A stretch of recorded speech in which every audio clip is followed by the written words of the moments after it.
What do you think the FA Cup win last year's? At the time, I was disappointed when Dalglish obviously lost his job. So when Martinez got linked with it, I wasn't overly keen, but we brought in Rodgers, and to be honest, we haven't looked back. I think we got the best part of the deal there, haven't we? Yeah, as well as Martinez is doing at Everton, he's got them playing great. We wouldn't swap Brendan Rodgers for anyone at the moment. I think we're playing great. Everything about the club spot on. Just sorry to interrupt, lads. I believe we had a little technical difficulties there. The executive producer Paul has now sorted that out. We are back live on air. Can we just go back to? Just saying, if we do go offline again, we're still recording the show. The show's going to be repeated tonight at 10 o'clock anyway. So if we do miss any more because of the internet connection, the full show's on at 10 o'clock tonight. I don't know if the listeners caught that, but Paul said the show will be repeated at 10 o'clock tonight. If the internet does go off again, we are on a bit of a dodgy connection, I believe. So we'll crack on and see how we get on. I've been talking about Roberto Martinez. It was the reason to dislike him or not. The lads have basically said that he's an okay manager, but he's the Everton, so we need to hate him, and I think that's pretty much where we leave that. January is now upon us, boys. Transfer season. Who do we buy, who do we sell, and where do we get? I know there's a bit of a split decision in our camp regarding one player between me and Phil in Lucas. I think we need to get a new defensive holding midfielder type player versus Phil's obviously going to disagree with that. I think anyone who sits in 306 will know my love for Lucas Leiva. No, I think he's great and needs to remain here. I think he's come on really well. Sometimes he has his off games, but sometimes he did, yeah. But he's sort of the same as, you know, he's a bit like the Dirk Kuyt, and people didn't like him at first, and then, you know, everyone loved Dirk Kuyt. Lucas is very much the same way. I feel, you know, he had to overcome a few certain haters from Skem, but, you know, he's coming to his own. I think, you know, the fans like him, and his banner will be there at the derby, so we all back that when it's there. Myself personally, I think we should go off that song, Barcelona. He's got 18 months left on his contract. You get him for £6 million. Why not? He's like to play in a Lucas role. Just in general, I think he'd be needed enforcing in the middle of the park. We're very weak. I agree with that, and we need some. Like I like that Sandro from Tottenham. I think he's the type of I mean, obviously type of model that we need, a player like that. Yeah, so to play in that holding role, you can't just be a footballer. You need to be an athlete. You need to have a presence about you. You know, I always remember when Southampton come to Anfield. That one, yeah, I mean, he looked like that tank, didn't he? He was, yeah. You know, and he got it for £12 million from Celtic. It's a bargain. Bargain. It was a risk at the time, no way, coming from the Scottish League down. Of course it was. What I'm saying, you look at the presence he has on the field now. I don't think you can fault it.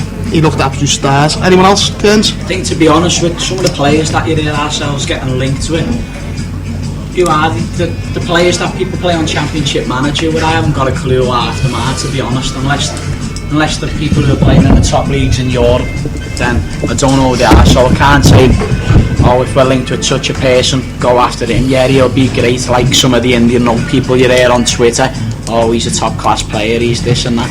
But as Chris said, the likes of Sandro, someone of that mould would be a good signing for us, because I think there's been a couple of times the midfield's been overrun in games, and I also personally think we need to look on the place in Glenn Johnson, because I think personally he's been terrible this season.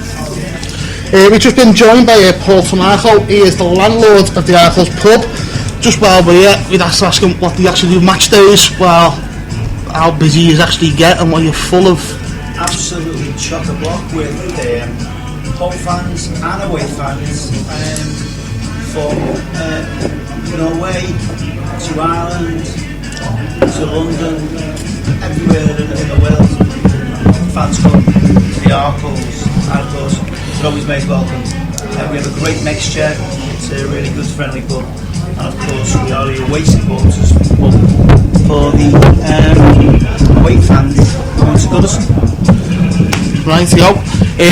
Does the club actually come over to the Arcos and recognise you as being a life, you know, it's on the club's doorstep? What the club actually do for you? The club actually don't do anything for us. I did. At least surprised there, is there? I had a chat with Ian Ayres and emailed him, and he asked him to come over for a personal chat with me, and he said he'd be more than happy to come over. That was last May. That was last March, and I stood out still waiting for another reply to say when he was coming. He was going to come the next day on his way home from work. He never. And the offer is always there for Ian Ayres to pop over and just have a little chat. That's all it is, to see, well, what can we do for, what can I do working for a company for Liverpool fans that are coming to Anfield, to offer them a friendly venue, a friendly drink, talk about the atmosphere before the match. I'm a season ticket holder of over 45 years, lifelong Liverpool fan. Love the club, love everything about it, always have and I always will. Sound. Obviously Anfield End, this is his first broadcast from the Arkles. Will we be welcome back? More than any time you want. If you ask next time, yeah. No, more than welcome to come to the Arkles. It's a Liverpool pub first and foremost, and then it's an away supporters pub for the fans, and we do make them welcome, but first and foremost it is a very, very much a Liverpool pub. Thank you very much, Paul. Would you like to stick around for the rest of the show, or have you got stuff to do? I will stick around for a little bit and talk about our present circumstances and where we see ourselves going in the future. I'm not really too up to date on some of these players that you mentioned that we should be bringing in, but definitely I think the structure of the club and the players that we're bringing in and paying my first and foremost is that we're not buying the players that have got the quality to give us backup. Aspires, Albertino, all them players, are not. Why spend 2 million, 6 million and gamble when we could maybe spend 15 million and get somebody who's going to do a proper job? We do need experience. Thanks for that, Paul. Right, moving on with the rest of the show, boys. Brendan Rodgers now been in charge for 18 months. Can you give us your thoughts about how you think he's doing a good job? Is he going to be the long-term successor for the club for years to come, or will he just be sticking around? Hopefully. Yeah, I like the fella. I've got nothing about where to say about. I think he's brilliant. I really do like the way he's come on. He seems to have got the team together. As I mentioned before, there seems to be a unity within the team now. They all seem to be working for each other. It seems that we always say that they should fight for the shirt. It seems that this is what they're doing now. They are fighting for the shirt. They're fighting for the club, and hopefully he continues to bring in the vision that he's bringing in, because it looks like it's going in the right direction.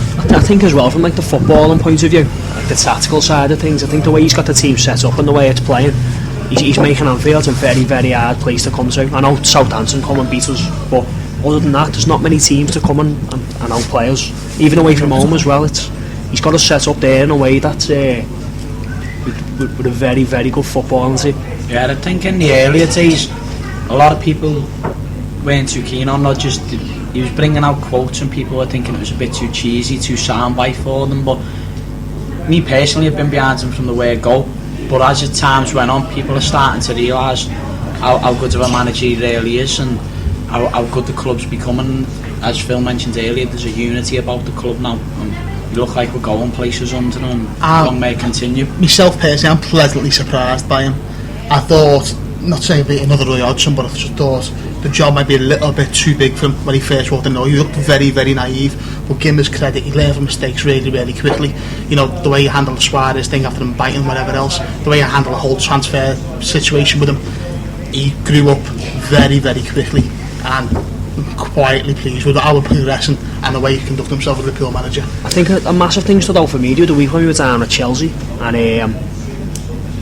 the second half, Mourinho threw on another holding midfielder to shut up shop, and it just makes you wonder, like, these modern day managers like your Laudrups, your Pochettinos, Martinez, Rodgers, are they starting to get one over on this Mourinho tactically in their heads, and that's why Mourinho's sort of backing off a bit?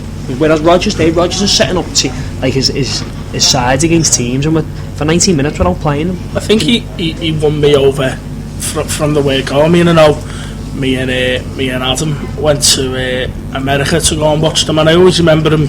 We went to go and watch them in training in Boston, and as soon as he heard our accent, straight away came over. He spent around 10 minutes just talking to him, and this was before he kicked a ball in a competitive game with us, you know. When he came over, he told us a little bit about his vision, what he wanted to do. You know, he told us don't expect anything too early, but it'll come, give us time. And you know, from exactly what he told us in Boston, everything that he's doing is exactly as he said. And on being Liverpool the other year, even when, you know, that he spoke in front of the camera, everything he said was just, I just thought it was brilliant the way. Do you not think that programme sort of halted our start to the season last year? I wouldn't say a whole starting. I just thought we don't need to be doing things like that. No, it was just it went out to it didn't appeal to our type of people. It went beyond that into a bigger audience, which from the club point of view, commercialised, it mostly brought in a lot of money. It's just not something I think we need to be doing as a club of our stature. I think it doesn't necessarily need to be done. Certainly doesn't need to be done every year. If it was a one-off thing, you know, and maybe if it brought us in a few more fans from America, or it got us a revenue, fair enough. It's something that it did. It's not something that certainly needs to be made annual. We're not a reality TV show. We are Liverpool Football Club, and that's, as I say, it was a one-off. We did well, and that's the way. I don't want to blow the fella up, like, but a personal conversation I had with Rodgers over being Liverpool. Let's just say he wasn't so keen on himself, but as well as a manager, he comes across as a really genuine fella. He seems to have an interest in the fans, seems to care about us. You remember when we were over in Russia, not many players come over to clap us at the end of the game after the Angie game, and I'm lucky enough got to speak to Rodgers a few weeks later after it, told him the situation with the players not clapping us, and he said it won't happen again in future, and he was disappointed at that happening. So he does seem a really genuine fella as well as a good manager.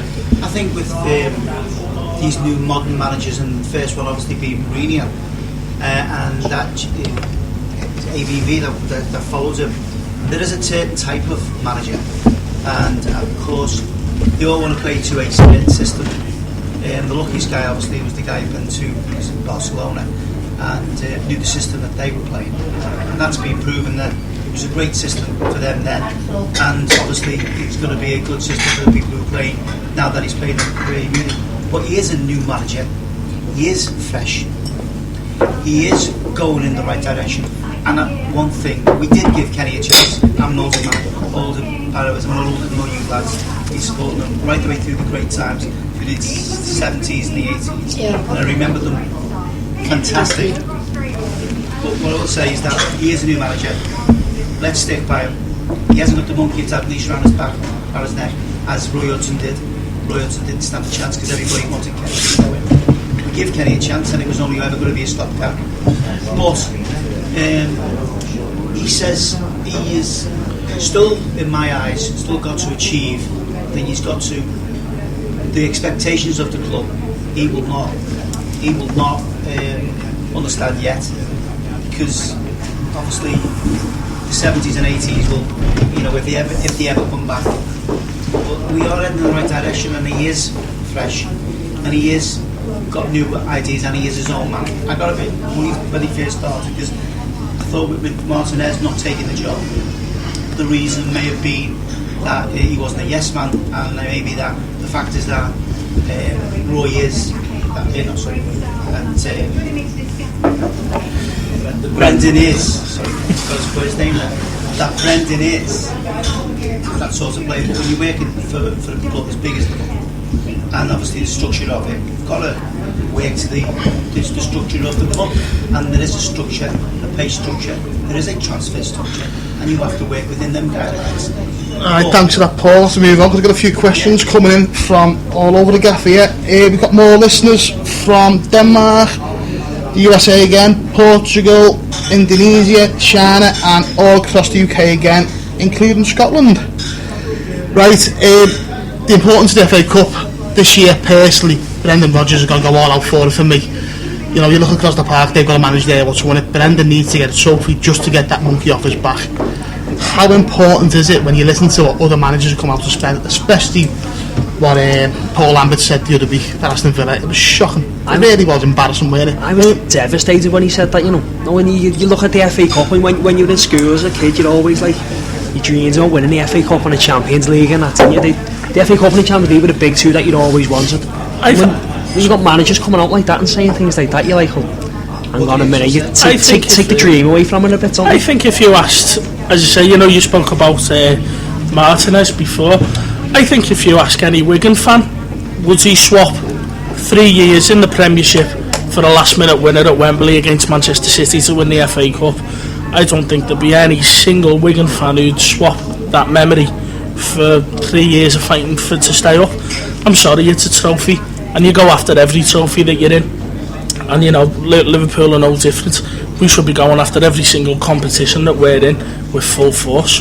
And I think it showed as well when we played Man United. We took a full team. There was no, I know a few people thought in the League Cup, will we play a full team? Will we rest some? Well, no. We go all out in every single competition, and that's just the way it's got to be with Liverpool. We need to win everything. I think without having Europe on our backs as well, I don't think he expected to get knocked out so early in the Carling Cup. And I think he's going to use the FA Cup now to try and, because we haven't got European football. I just think the whole, the way the owners treated Kenny with not winning the FA Cup, I don't think they really care. As a business and a club point of view, they don't care because it doesn't bring enough money in generation. But actually, as a manager, Brendan Rodgers needs to win this.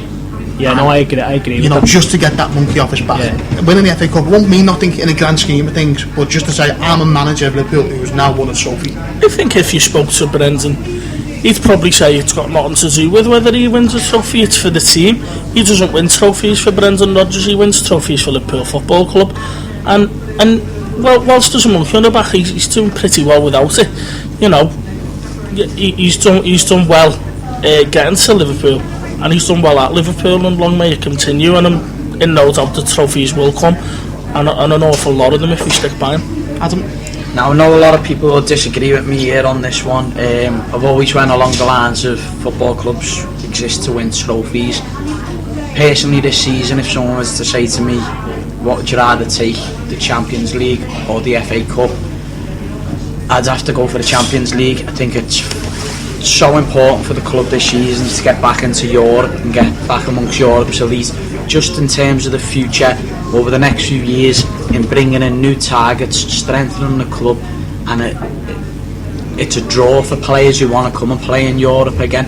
As great of a day it is out for the fans to go and win trophies. I've had some of the best nights of my life watching Liverpool lift cups, but you've got to look at it in terms now, if we don't finish in the Champions League, does Suarez stay with us or does he move on? If Suarez leaves, personally I think it knocks us back a good few years again.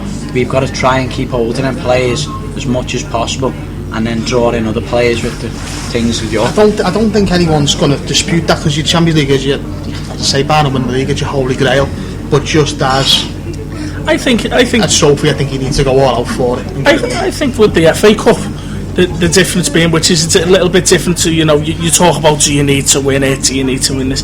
With the League Cup and the UEFA Cup especially, you're playing on Tuesday and Wednesday nights. You could play, realistically, you could play 3 games in a week. The FA Cup, you play on a weekend, there's no league fixture, so it's just like you're playing 1 game a week. And you're going to Bournemouth, you would expect Liverpool to go out and be able to, the professional athletes run out and beat Bournemouth and then take it each game as it comes.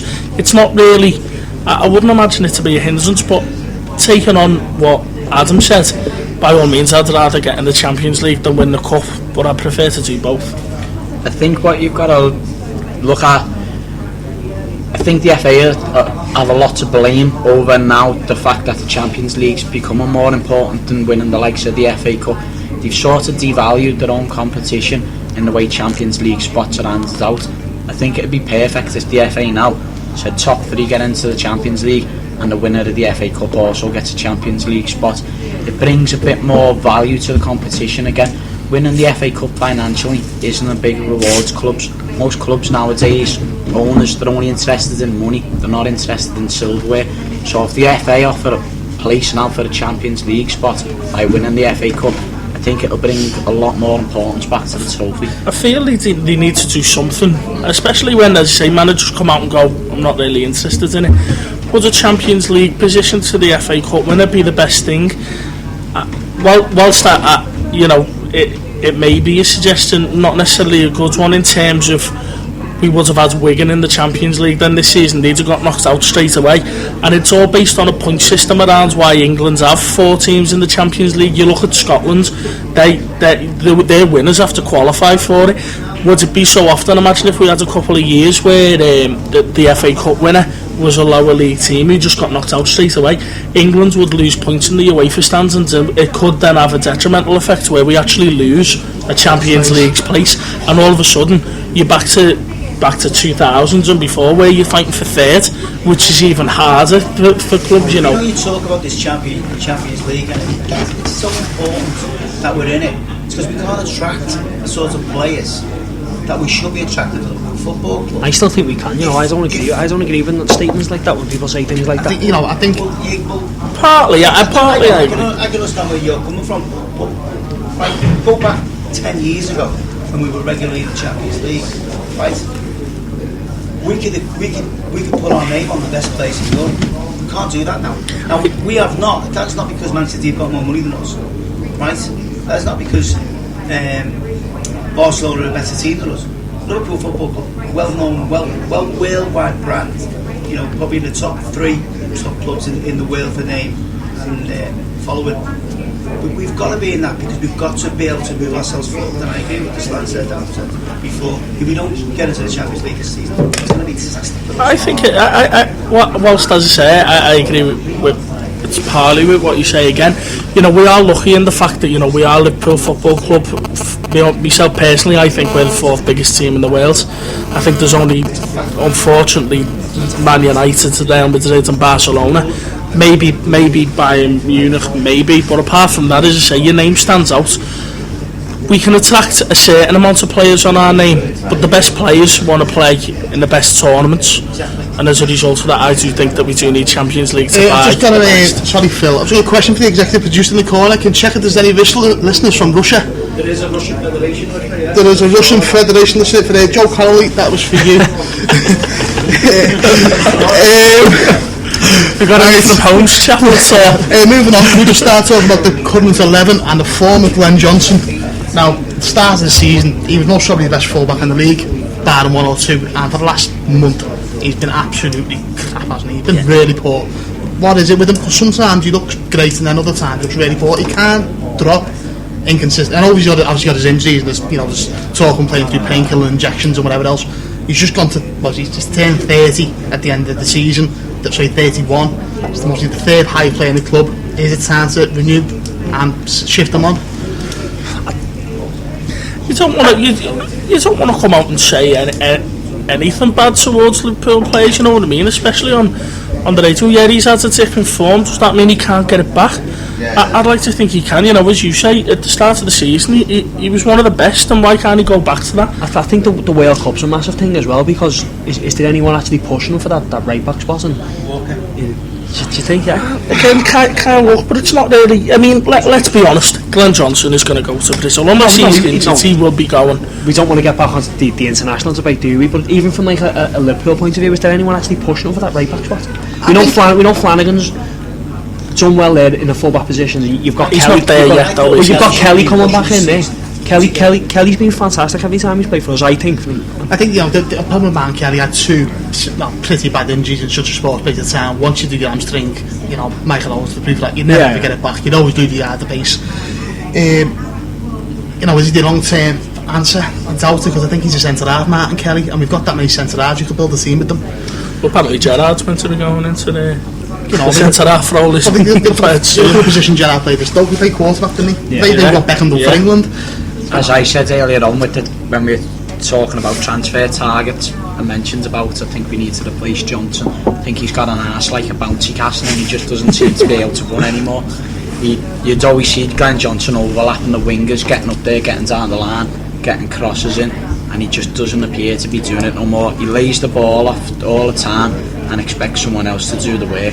You notice it recently now, he's given the ball to Sterling, and Sterling seems to be on his own, trying to work on his own. There's never Johnson as an option to overlap him no more. I don't think he's got the energy that helps Sterling as well, doesn't he? That senior figure to just know that he's running behind him in case he needs him.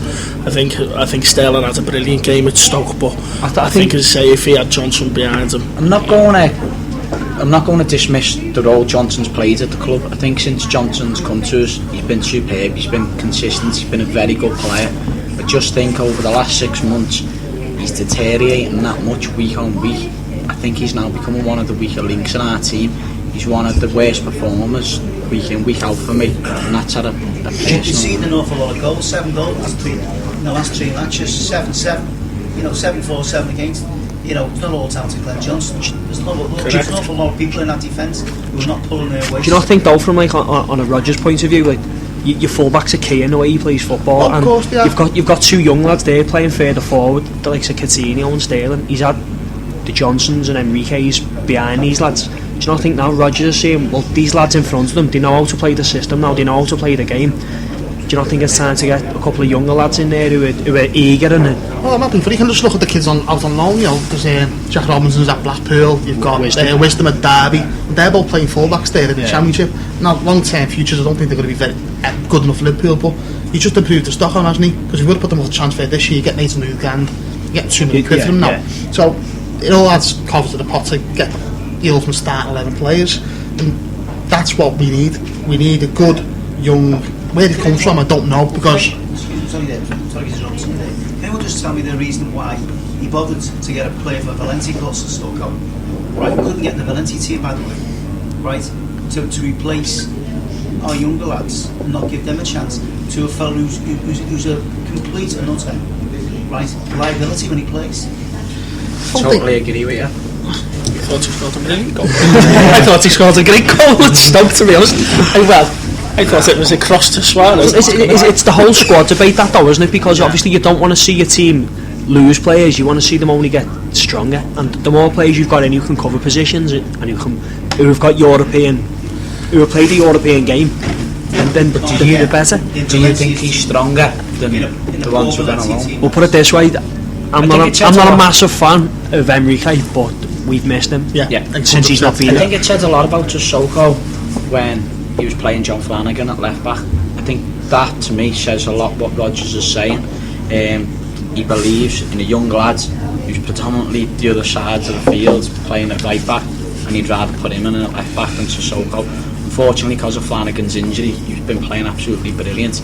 That now gives Sissoko a chance to come back into the team. He's done well at Stoke, I thought the other day, one of his better games.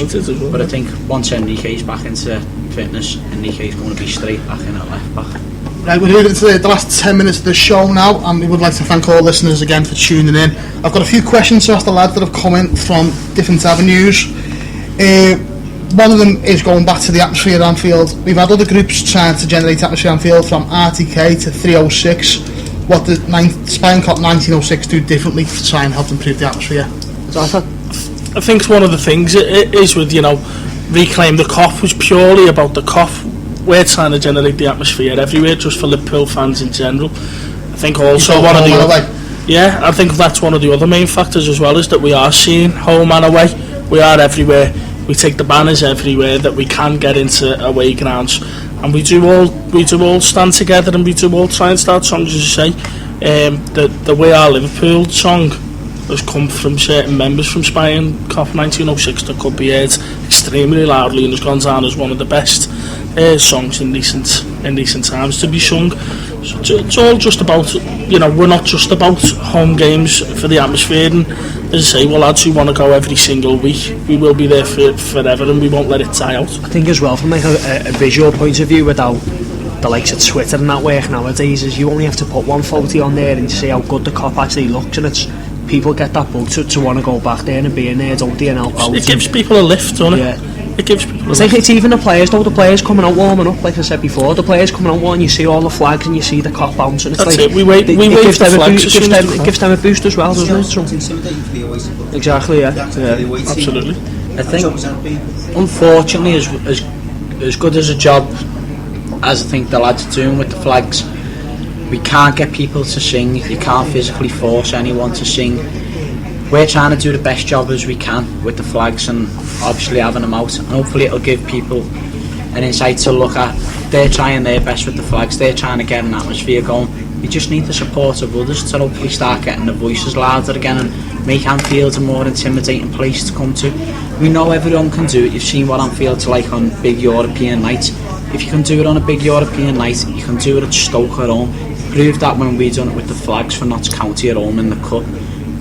Previous years we've only bought the majority of flags out for the bigger games. There's always been the odds 1 or 2 for every game, but then you bring the majority out for the bigger games, and we sort of went away from that this season, thinking we can't just rely on it for the bigger games. The team needs our support, whether it's Stoke at home, whether it's Man United at home. No matter who we're playing, we need to show as much support as we can. That goes for us with the flags and people who are singing on the Kop. I don't think the club played a blind part in advertising the wonderful atmosphere of Anfield and then selling tickets at day trips and put them in 306. Now, you know, they put 306 at the back of the Kop to keep people out the way, and people who want to sing, well, don't sell tickets in that part, and then people can't get tickets for it. They sort of defeat the objective one RTK set up. Now, RTK basically died a death in a number of years ago, and now you boys are trying to bring it back. I just think it's going to be a long, long road to get Anfield back to that Chelsea semi-final in 2005. It's hard though, isn't it, like I was saying before, with the stewards and the grief we've had over the years, whereas this year they've sort of they turned decent on us and they're alright with us. But then you only have to look at the front of the Kop, and don't get me wrong, I'm not saying he shouldn't be there, but you've got a row of about 50 disabled seats, and then the other side you've got 50 camera people sat there, so you can't Spread it out. You can't. You're limited to what you can do. I don't think it helps being in 306. You're out the way. I think, as I say, visually, if you're more towards the front, or you could be seen by people. As I say, you could then be heard more, and you'd get more people involved. Being at the back, just sort of, it's a bit like, well, you just sit in that corner out the way and just sort of out of sight, out of mind. Out of sight, out of mind. That's not what football's about. I mean, you know, football has changed as a business, right? But the fans never changed. We all like to sing. I mean, and okay, when you're sitting down you're sitting down, you're not likely to sing what like we did in the 60s and 70s when we were standing up. But if they could put just above the Kop goal a big section there for the lads who go every week to the away matches and sing, and you can hear them every week on the television. Liverpool fans, they never stop singing. Yeah. Put them in that place, whereas you got the heart of it. The singing comes from the heart.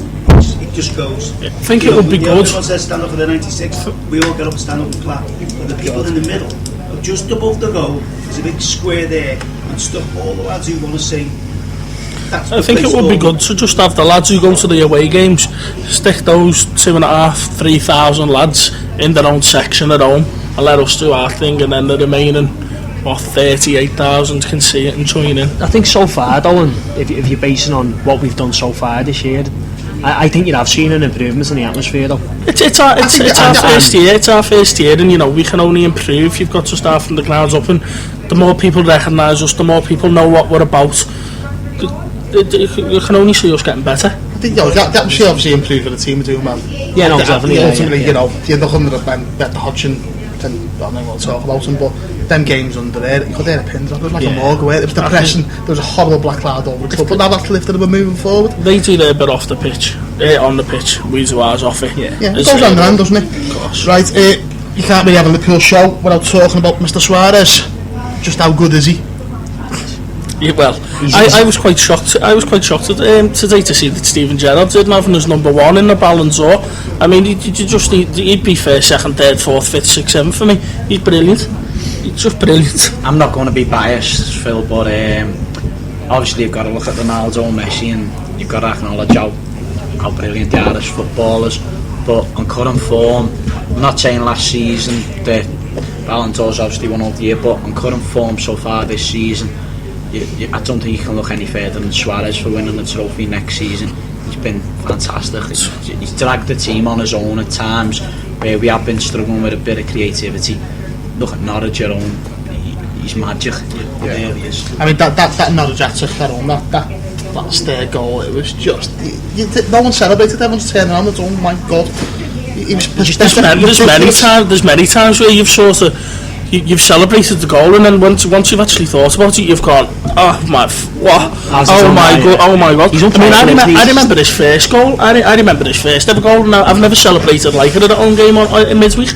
It was just absolutely unreal, and since then, the one where he took it past, and everyone just went wild. We thought, what are we going to do after Torres? And then he came in, and You know, he's missed the first 6 games, came back, and I think while Suarez is absolutely brilliant as well, I think you'd have to give it to Danny Sturridge as well. He hasn't he's just took his role as his role, and they work together. And I mean, and that showed it straight away.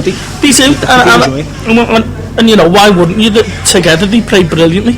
It's absolutely brilliant, and as I say, 22 goals after missing the first 6 games. He'd be well on his way. He'd be well past 30 and a half. He was in them 6. You know, he just seems to me to be just so much better than anybody else. You know, Ronaldo does it in the Spanish league. And let's get realistic about the Spanish league. It's not that good a league. There's only 2 teams in it. You know, Barcelona and Real Madrid. You know, we all talk about you know, Real Madrid and Barcelona. Okay, the big clubs, but they're in a crap league. You know, we've got. You can't dismiss Atletico Madrid this season. Right, we've got Spanish listeners. We've got 5 minutes left of the show, and we've got 2 questions left for the boys. Finishing positions. Where are we going to finish the season, Chris? Top. Cairns.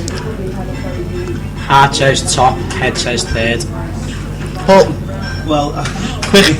My heart says 1st, but I'll settle for 4th. That's right.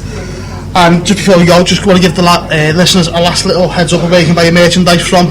Yeah. And your last little plug for your Spion Kop 1906. Yeah, we've got the Twitter account, which is at Spion Kop 1906, and if anyone wants to donate any money, put a £5 in through PayPal at spionkop1906@hotmail.com. We'll get a load of stickers sent out to you if you leave your name and address.